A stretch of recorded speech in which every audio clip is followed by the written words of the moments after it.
Assalamualaikum warahmatullahi wabarakatuh. Apa kabar Sobat Hijau? Hari ini kondisi cuaca begitu ramah, begitu sejuk.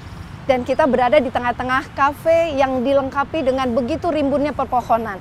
Dan hari ini kita kedatangan tamu istimewa, di mana kita akan berbincang soal perubahan iklim.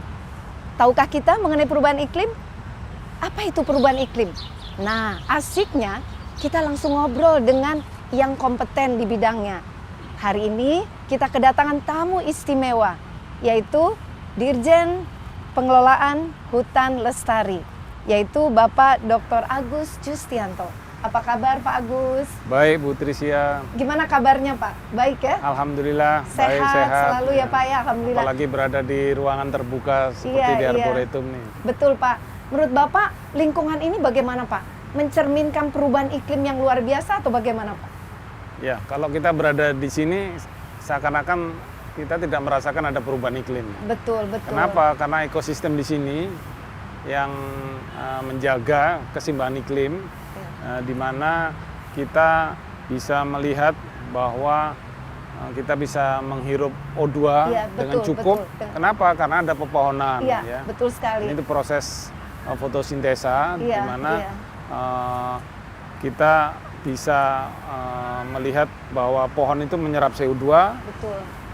Kemudian dia bisa mengeluarkan O2, sehingga orang yang berada di antara pepohonan seperti ini merasa lebih sehat gitu. Betul, betul Pak. Pak, perubahan iklim itu apa sih Pak? Orang begitu sering mendengar kata perubahan iklim, tetapi tidak tahu sebenarnya perubahan iklim itu apa sih Pak?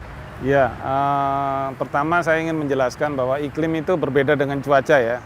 Kalau cuaca itu kan keadaan atmosfer pada suatu waktu dan tempat tertentu. Nah, sedangkan iklim itu adalah rata-rata cuaca.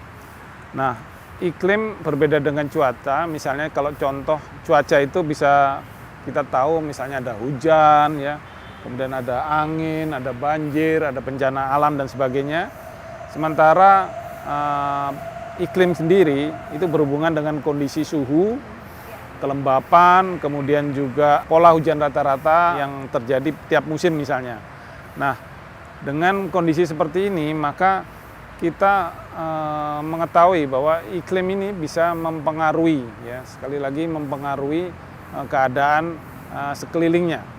Dan kita tahu dunia terasa lebih panas. Kenapa? Karena telah terjadi pemanasan global. Nah, ini merupakan dampak dari perubahan iklim.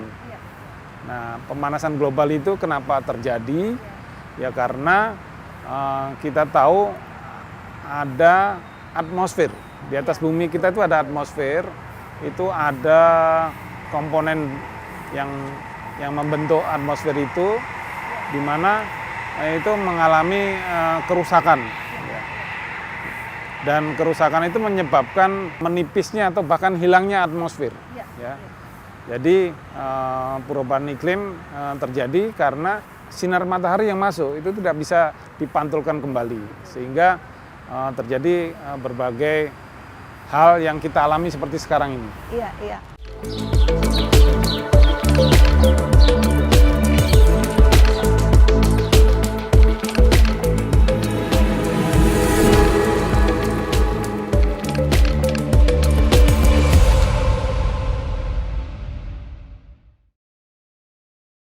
Kemudian transportasi misalnya. Transportasi kalau dulu kita menggunakan fossil fuel ya. Iya, betul. Jadi utamanya fossil fuel, kemudian untuk energi itu dengan batu bara. Nah, ternyata itu tidak ramah lingkungan karena emisi CO2 dan gas lainnya itu cukup besar.